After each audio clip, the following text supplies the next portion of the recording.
بسم اللہ والصلاة والسلام علی سید رسول اللہ اما بعد اعوذ باللہ من الشیطان الرجیم بسم اللہ الرحمن الرحیم۔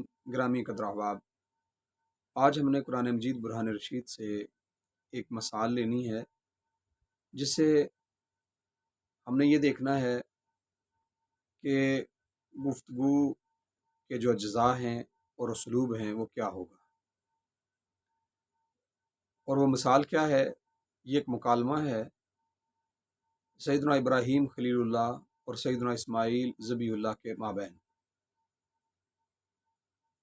عمومی طور پر ہم اس کو ایک واقعے کی صورت میں دیکھتے ہیں اور بیان کیا جاتا ہے، لیکن آج ہم نے اس کی ایک نئی شکل، ایک نئی صورت میں ہم نے اس کو دیکھنا ہے، اور وہ ہے صورت مکالمہ۔ حضرت ابراہیم علیہ السلام کے لیے اللہ نے قرآن مجید میں ارشاد فرمایا، یا بنیا انی اری فی المنام انی اذبحک فانظر ماذا تری۔ اور اسماعیل علیہ السلام کے لیے اللہ تعالیٰ نے قرآن مجید میں ارشاد فرمایا، یا آباتی فعل ما تؤمر ستجدنی انشاءاللہ من الصابرین۔ یہ دو آیات ہیں، یہ دو جملے ہیں جو شکل مکالمہ ہیں۔ ہم نے یہ کہا تھا کہ مکالمے کی دو جہتیں ہوتی ہیں، دو طرفیں ہوتی ہیں، تو یہاں واضح طور پر ہمیں دو جہتیں نظر آئیں۔ جہت اول حضرت ابراہیم خلیل اللہ ہیں، اور طرف ثانی یا جہت ثانی حضرت اسماعیل ذبیح اللہ ہیں۔ اس کے بعد آپ یہ دیکھیں کہ اس گفتگو کا، مکالمے کا کوئی نہ کوئی موضوع ہے، اور ہم نے یہ کہا تھا گفتگو بغیر موضوع کے لا نہیں ہوتی ہے۔ اس میں آپ دیکھیں کہ موضوع کیا ہے۔ موضوع اس کے اندر اسماعیل علیہ السلام کا ذبح ہونا یا ذبح کیا جانا ہے، اور ایک ہم نے کہا تھا کہ ٹارگٹ ہوتا ہے جو ہڈن ہوتا ہے اور واضح بھی ہو سکتا ہے۔ یہاں پہ ٹارگٹ، یہاں پہ ہدف کیا ہے؟ ہدف اللہ تبارک و تعالیٰ کی رضا ہے۔ اب آئیے ہم یہ دیکھتے ہیں کہ اس مکالمے کا اسلوب کیا ہے۔ یہ بات واضح ہو گئی کہ یہ براہ راست ہے، باپ اپنے بیٹے کے ساتھ، یا ابراہیم علیہ السلام اپنے بیٹے حضرت اسماعیل علیہ السلام کے ساتھ گفتگو فرما رہے ہیں، براہ راست ہے۔ اس کے بعد ہم یہ دیکھتے ہیں کہ اس گفتگو کے اندر صرف ایک ہی موضوع ہے اور ایک ہی اس کا عنوان ہے، اسی پر گفتگو ہوئی ہے، اس کے علاوہ کسی دوسری چیز کو انوالو نہیں کیا گیا اس کے اندر۔ تیسرا ہم یہ دیکھتے ہیں کہ اس کا انداز تخاطب، کسی کو خطاب کرنا کتنے پیارے انداز میں ہے۔ آپ یہ دیکھیں، حضرت ابراہیم علیہ السلام نے اپنے بیٹے کو خطاب کرتے ہوئے فرمایا یا بنیا۔ اب اس کے اندر ندا ہے، اس کے اندر بیٹے کے ساتھ تصغیر کا صیغہ ہے اور تکلم کے ساتھ ہے۔ مراد اس سے یہ ہے کہ حضرت ابراہیم علیہ السلام نے اپنے بیٹے کو چھوٹا بیٹا کہہ کے، میرا بیٹا کہہ کے، ندا کے ساتھ جب پکارا، تو مطلب یہ ہے کہ آپ نے اپنے بیٹے کو محبت کے ساتھ، چاہت کے ساتھ پکارا، چاہت کے ساتھ آواز دی، اور یہی وہ انداز خطاب ہے جو ہمیں اپنی گفتگو کے درمیان کرنا چاہیے۔ آپ جب کسی سے گفتگو کرتے ہیں تو اس گفتگو کے اندر آپ اپنی محبت کا کتنا اظہار کرتے ہیں، اور جتنا آپ اپنی محبت کا اظہار کریں گے، اتنی آپ کی گفتگو کے اندر پیغام اچھا ہوگا اور آپ اچھے طریقے سے اپنے میسج کو کنوے کر سکیں گے۔ اس کے بعد دوسرا اس کے اندر کیا ہے؟ انی اری فی المنام انی اذبحک، یعنی جو ہدف ہے ان کا، جو موضوع ہے ان کا، جو وہ کرنا چاہتے ہیں اس کو براہ راست بیان کر دیا، تمہید میں کچھ نہیں لائے، اپنا جو خیال ہے اس کو بیان کر دیا، اور اس کو بھی حکمن بیان نہیں کیا، یعنی ایسا نہیں ہے کہ اپنے حکمن کہا ہے کہ بیٹا آؤ تمہیں میں ذبح کروں، حکمن نہیں کہا، بلکہ جو آپ کرنا چاہتے ہیں اس کو بطور مشورہ پیش کیا ہے اور اپنا خیال پیش کیا ہے، اور آپ نے فرمایا انی رائی تو فی المنام انی اذبحک، اے میرے بیٹے میں خواب میں دیکھتا ہوں کہ میں تمہیں ذبح کر رہا ہوں۔ اب بطور ظاہری بات ہے خواب تو آیا ہوگا، یقیناً آیا ہوگا، کیونکہ قرآن ہے، قرآن کے ظاہر پر ہم کوئی دوسری رائے نہیں رکھتے۔ اس خواب کو بیان کرنا اور پھر اس پر فنظر ماذا ترا کہنا، اس سے آپ اصل میں حضرت اسماعیل علیہ الصلوۃ والسلام کی رائے جاننا چاہتے ہیں۔ یعنی یہ بات تو طے ہے کہ نبی کو جب اللہ حکم دے دیتا ہے تو وہ مشاورت اس میں باقی نہیں رہتی، وہ کرنا ہوتا ہے۔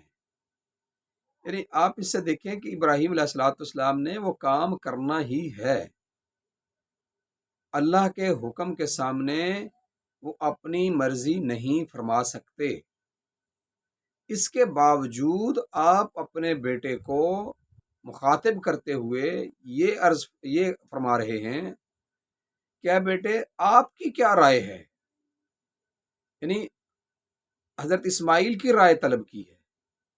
یعنی اس سے دو مقاصد حل ہو سکتے ہیں، ایک آپ یہ چاہتے ہیں کہ اس کو حضرت اسماعیل علیہ السلام کو اپنا خیال پیش کریں کہ بھئی یہ حکم مجھے مل چکا ہے، یہ میں کرنے والا ہوں، اور دوسرا اس سے یہ ہمیں پتہ چل رہا ہے کہ چاہے کام کتنا ہی بڑا اور کتنا ہی عظیم کیوں نہ ہو تو ہمیں اس میں بھی مشورہ کر لینا چاہیے۔ بلکہ اس میں ایک تیسری بات اور بھی ہے کہ آپ جو کام کرنے والے ہو اس کام میں دوسروں کو بھی شامل کر لیں، ان کی رائے کو بھی شامل کر لیں تاکہ وہ بھی اس اجر اور اس ثواب میں داخل ہو جائیں۔ تو یہ انداز حضرت ابراہیم علیہ الصلوۃ والسلام کی طرف سے ہے، بیٹے کو محبت سے بلانا، اپنا حکم نہ بیان کرنا، رائے پیش کرنا اور اپنے بیٹے سے رائے لینا۔ اس سے ہمیں یہ پتہ چل رہا ہے کہ ہم بھی اپنی گفتگو میں مباشرتاً یعنی براہ راست حکم نہ کسی پر تھوپ دیا کریں، بلکہ آپ کا جو مطمع نظر ہے اس کو بیان کریں۔ اس کے بعد اب دوسرے جملے کی طرف جائیے، جو جواب ہے جو جہت ثانی کی طرف سے آیا ہے۔ حضرت اسماعیل نے فرمایا یا ابت افعل ما تؤمر ستجدنی انشاءاللہ من الصابرین۔ اب یا ابتی میں بھی پھر وہ حرف ندا ہے، اور اس میں بھی والد گرامی کو محبت سے پکارا جانا ہے۔ یہاں پہلی بات تو یہ ثابت ہو گئی کہ جو نیک اولاد ہوتی ہے، فرما بردار اولاد ہوتی ہے، وہ اپنے والد کو، اپنے باپ کو، اپنے بڑوں کو محبت سے بلاتی ہے، ان کے ساتھ محبت سے کلام کرتی ہے۔ یا باتی کہہ کر اے ابا جان۔ اب چونکہ حضرت اسماعیل علیہ الصلوۃ والسلام یہ جانتے ہیں کہ یہ جو گفتگو والد گرامی فرما رہے ہیں، جو مجھ سے وہ رائے طلب رہے ہیں، رائے طلب کر رہے ہیں، اصل میں وہ یہ کام کرنا چاہتے ہیں، اس کے بدلے میں اپنی رائے آپ نے نہیں دی، اپنا جواب نہیں دیا، نیا کوئی فلسفہ سامنے پیش نہیں کیا، وہ جو کرنا چاہتے ہیں اس کے لیے بیان کر دیا، اے ابا جان افعل ما تؤمر، یعنی جو آپ کو اللہ تبارک و تعالیٰ نے حکم دیا ہے آپ اس حکم کو کر دیجئے۔ آپ نے یہ جو سعادت مجھے عطا کی ہے، جو مجھ سے یہ مشاورت یا مجھ سے جو رائے طلب کی ہے، آپ میری ذات کو، میری حیثیت کو آپ سامنے نہ رکھیے، بلکہ آپ اللہ کے حکم کو سامنے رکھیے۔ یہ فرما برداری کی وہ انتہا ہے جو سیدنا اسماعیل علیہ الصلوۃ والسلام نے اپنے والد گرامی کے سامنے پیش کی ہے کہ اے والد گرامی، اے ابا جان، آپ کو جو حکم کیا گیا ہے اس حکم کو کرنے میں اب دیر مت لگائیے۔ اس سے یہ بات ثابت ہوئی کہ جو جہت ثانی ہے اس کا باشعور ہونا کتنا ضروری ہے۔ آپ اگر کسی کے ساتھ گفتگو کر رہے ہیں، آپ چاہے کتنے ہی آپ دقیق نظر ہیں، آپ چاہے کتنے ہی ذی علم ہیں، اگر جہت ثانی کے پاس یہ معیار علم، یہ معیار تعلیم یا معیار فہم نہ ہو تو آپ اس کے ساتھ کیا کریں گے؟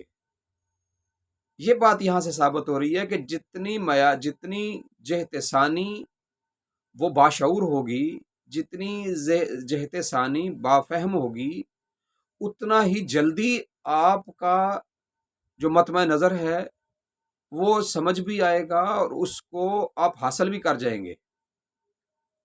حضرت اسماعیل علیہ الصلوۃ والسلام وہ اپنے فہم و شعور کی انتہا بیان کرتے ہوئے فرما رہے ہیں افعل ما تؤمر، ابا جان جو آپ کو حکم دیا گیا آپ کر دیجئے، اور چونکہ آپ نے مجھ سے پوچھا ہے، میری رائے لینا چاہیے، حکم تو آپ کو اللہ نے دے دیا ہے، آپ نے چونکہ میرے متعلق پوچھا ہے تو اپنے لیے آپ نے فرمایا ستجدنی انشاءاللہ، جیسے اللہ نے آپ کو کرنے کا حکم دیا ہے ایسا ہی اگر اللہ چاہے گا تو آپ مجھے پائیں گے من الصابرین، صبر کرنے والوں میں سے۔ یعنی اپنے صبر کو بھی، یہ ہماری زندگی کے اندر ہم بہت سارے دعوے کرتے ہیں، میں یہ کر لوں گا، میں وہ کر لوں گا۔ اس گفتگو سے آپ اندازہ لگائیے کہ وہ کام کرنے پہ راضی ہونے کے باوجود، اپنے ذبح ہونے پہ راضی ہونے کے باوجود، آپ نے اپنے صبر کو اللہ کی طرف لوٹا دیا۔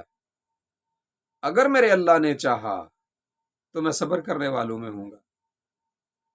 اور اس کا نتیجہ گفتگو کا کیا نکلا؟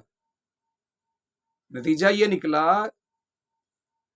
کہ وہ باپ اور بیٹا دونوں ایک کام کرنے پر راضی ہوئے۔ نتیجہ جو وہ حاصل کرنا رضا چاہتے تھے نا، کہ اللہ کی رضا چاہتے تھے، تو وہ اس پر راضی ہوئے، اللہ کی رضا پر وہ راضی ہوئے، اور قرآن نے اس کا نقل کیا۔ میں فلما اسلما وتلہ للجبین، جب وہ دونوں راضی ہو گئے اللہ کے حکم پر، وہ ذبح کرنے پر، وہ ذبح ہونے پر راضی ہو گئے، تو حضرت ابراہیم علیہ الصلوۃ والسلام نے حضرت اسماعیل کو جبین کے بل لٹا دیا اور ذبح کرنے کا ارادہ فرمایا۔ اللہ فرماتا ہے قد صدقت رؤیا، اے ابراہیم آپ نے خواب سچ کر دکھایا، یعنی جو آپ کو حکم دیا گیا تھا، وہ جو آپ سے امتحان لیا جا رہا تھا اس میں آپ پورے اترے ہیں، آپ نے پورا کر دکھایا۔ وفدیناہ بذبح عظیم، اور اللہ تبارک و تعالیٰ نے فرمایا اس کے بدلے میں ہم نے ایک ذبیح عظیم فدیے کے طور پر دے دیا ہے۔ یعنی جب آپ کسی بھی مقصد پر گفتگو کر رہے ہوتے ہیں، جتنا بڑا مقصد ہوتا ہے اتنا بڑا ریوارڈ ہوتا ہے، جتنی بڑی بات ہوتی ہے اتنا ہی بڑا اس کا نتیجہ ہوتا ہے۔ یہاں گفتگو کا جو لیول تھا وہ ایک انتہا کا تھا، اس کے نتیجے میں، اس کے بدلے میں اس کا ریوارڈ بھی اتنا ہی انتہا کا آیا۔ یقیناً آپ احباب نے اس گفتگو کو سیکھا، سمجھا۔ ہمیں یقیناً چاہیے کہ ہم جو بھی کام کر رہے ہوں تو ہمیں مشاورت کرنی چاہیے، اور خاص طور پر اس باپ اور بیٹے کی گفتگو سے یہ ثابت ہو رہا ہے کہ آپ اپنے گھروں کے اندر بھی جب بات کرنا چاہتے ہیں، آپ باسیط والد ہیں، باسیط باپ ہیں، سرپرست ہیں، تو بھی آپ اپنے اہل خانہ کے ساتھ گفتگو کریں۔ اور دوسری طرف آپ اولاد کی صورت میں ہیں، آپ سبارڈینیٹ کی صورت میں ہیں، تو آپ اپنے سرپرست کو، اپنے باس کو، اور گھر میں ہیں تو اپنے والد گرامی کو آپ ان کو وہ رسپیکٹ دیں۔ وہ جو آپ سے مشورہ کر رہے ہیں، وہ آپ سے رائے جو طلب کر رہے ہیں، اس رائے پر آپ اپنی رائے نہیں بلکہ ان کی رائے کو متقدم کریں۔ جب آپ اپنے سے بڑوں کی رائے کو متقدم کریں گے تو نتیجہ ہمیشہ اچھا نکلتا ہے۔ اللہ ہمیں سمجھنے کی توفیق عطا فرمائے۔ السلام علیکم ورحمۃ اللہ وبرکاتہ۔